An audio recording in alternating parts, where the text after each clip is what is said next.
A very good morning, student. This is Srikanth, and our class 10th economics chapter 2nd, the sector of Indian economy continue.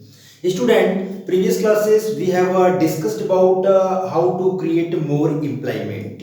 यानी कि हम लोग ज़्यादा से ज़्यादा एम्प्लॉयमेंट कैसे क्रिएट कर सकते हैं and here we taught and the efforts of government, bank, okay, and the semi industries in rural areas and the MG Narega, Mahatma Gandhi National Rural Employment Guarantee Act.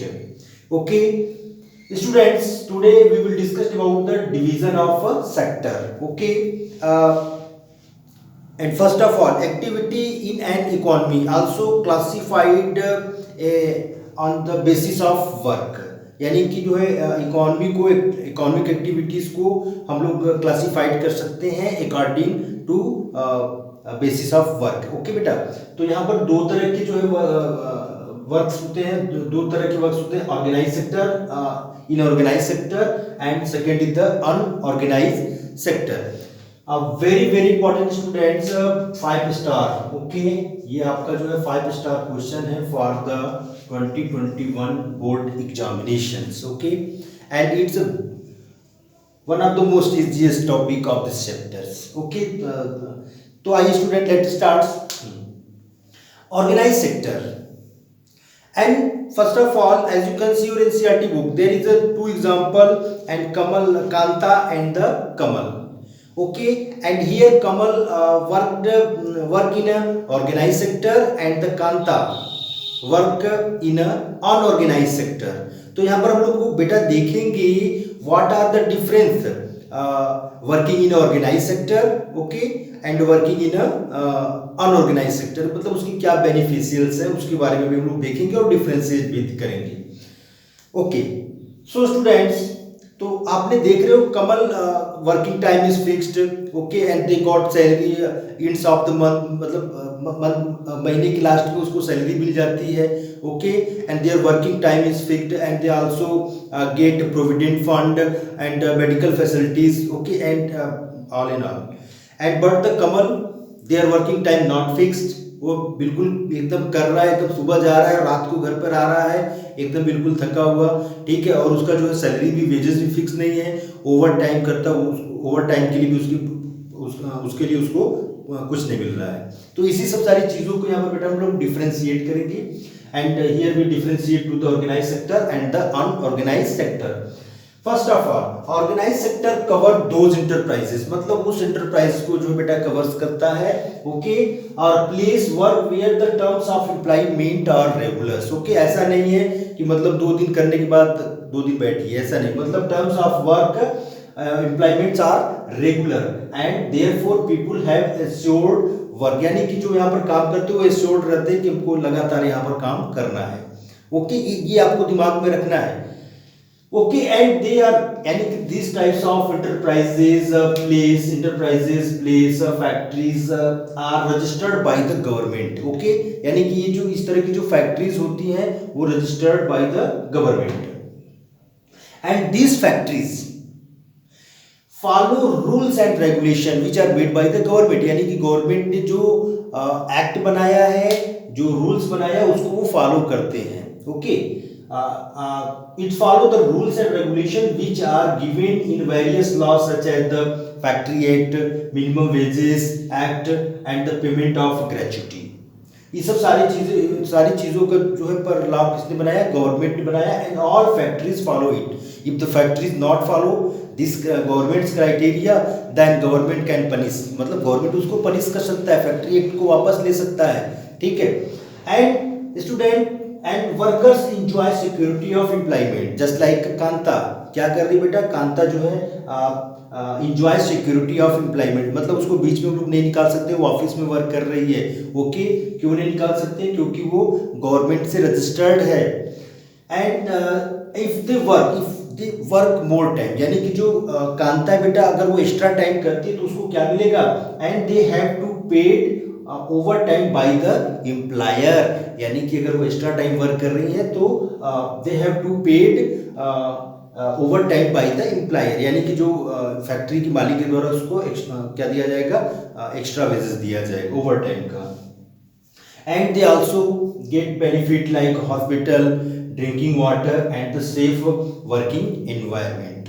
Okay, and they get benefit like hospital, drinking waters and the working environment. As you can see your school, in our school, okay, our school management provide drinking waters, okay, and hospital facilities also। अगर हम लोग बीमार हो जाते हैं, जैसे मैं organise sector में काम कर रहा हूँ, अगर मैं बीमार पड़ता हूँ तो हमारे लिए बेटा जो है हॉस्पिटल की सारी फैसिलिटीज अवेलेबल हैं, okay, through the ESIC card.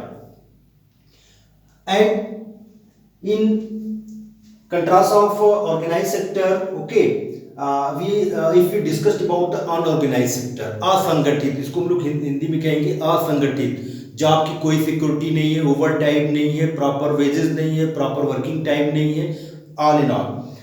So student, the unorganized sector is characterized by the small and scattered units which are largely outside the control of government, okay, and these types of works largely outside the control of government, यानी कि governments की control से बाहर होते हैं। And who is owner here, and just like construction companies owners, and जहाँ पर भी छोटे छोटे काम हो रहे हैं वहाँ पर, जैसे grocery shop and various types of shop you can C in your town, वहाँ पर बहुत सारे लोग काम करते रहते हैं, और वो बिल्कुल उस तरह के जो काम करते हैं उस तरह के लोगों को हम लोग क्या करें, कहाँ पर वर्क कर रहे हैं, they worked in a unorganise sector, okay. तो हम लोग सिंपल वर्ड भी कह सकते हैं, in simple word we can say that this types of largely outside the control of government, यानी कंट्रोल के बाहर होते हैं। And rules and regulation are not followed, and the जो ऑनर होता है they not follow the rules and regulation, कोई rule regulation है ही नहीं, तो वो मतलब उसको फॉलो करने की कोई बात ही नहीं है। And job are low paids, job are low paids and often not regulars, okay, just like किसी कंस्ट्रक्शन, मतलब कहीं पर बिल्डिंग बेटा बन रहा है तो आप, and you can see there lots of working peoples worked in construction, okay, मतलब जहाँ बिल्डिंग बन रही है, मल्टी स्टोरी बन रही है, वहाँ पर देख सकते हो, सड़क बन रहा है वहाँ पर भी देख सकते हो, तो वहाँ पर बहुत सारे लोग वर्क करते हैं, ओके। लेकिन वहाँ पर बेटा क्या है, job were low paid and often not regular, मतलब आज काम खत्म, अगर आपका आज का काम फिनिश हो गया तो कल से आपको नहीं आना है, ओके, लेकिन ऑर्गेनाइज सेक्टर में रेगुलर वर्क। जॉब और लो पेड, मतलब वहाँ पर बिल्कुल जो है लो से लो पेड कंपटीशन है, वहाँ पर हमें काम दीजिए, हमें काम दीजिए, हम 100 रुपये के काम 50 रुपये में, तो फिर क्या है वहाँ पर कंपटीशन की वजह से low job are low paid and often are not regulars, and there is no provision of overtime if you doing a overtime work, okay, in a factory, in a grocery shop, okay, and तो यहाँ पर कोई over time का कोई provision नहीं है। In the actually we can see the during the festival time shop पर भीड़ लगती रहती है, रात रात तक भीड़ लगती है, लेकिन उसके एवज में जो फैक्ट्री ओनर, मतलब जो शॉप ओनर है, वो उसको एक्स्ट्रा वेजेस नहीं देता है, ओके। अगर आप कहते हो कि एक्स्ट्रा वेजेस सर दीजिए, तो वो कहेगा कि कल से मत आना। There is no provision for the overtime, paid leaves, holiday leave due to sickness etc. अगर बीमार पड़ते हो ऑर्गेनाइज सेक्टर, अनऑर्गेनाइज सेक्टर में, तो आपको जो है सिकनेस लीव नहीं मिलेगा, जो घर पर बीमार पड़ करके रहते हो तो उसका कोई पेड नहीं मिलेगा, in contrast of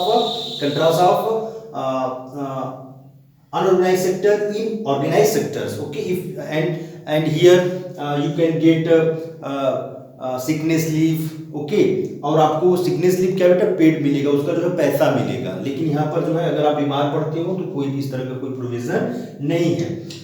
and employment is not secure and people may be told to leave, यानी कि अगर आप जो है अनऑर्गेनाइज सेक्टर में एक्चुअली बेटा होता क्या है कि अगर आप उनसे जॉब लीव मांग रहे हो, बीमार है, कोई घर पर बीमार है, बच्चा बीमार है, तो क्या है, employment is not secure, people may be told to leave the job any times without any reasons, okay.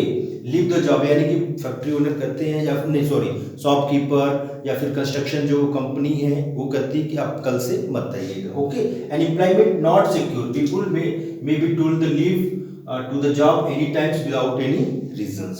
So students, this is all about organized sector and unorganized sector. And if you can learn one, मतलब organise sector को आप learn कर रहे हो, उसको just opposite यहाँ पर इधर लिख दो, लेकिन यहाँ पर जरूरी है थोड़ा सा पढ़ लीजिएगा, ठीक है। There are total 5 points and this is the 5-star question for the 2021 examination. Okay, okay student, I hope it's clear. बहुत easy है.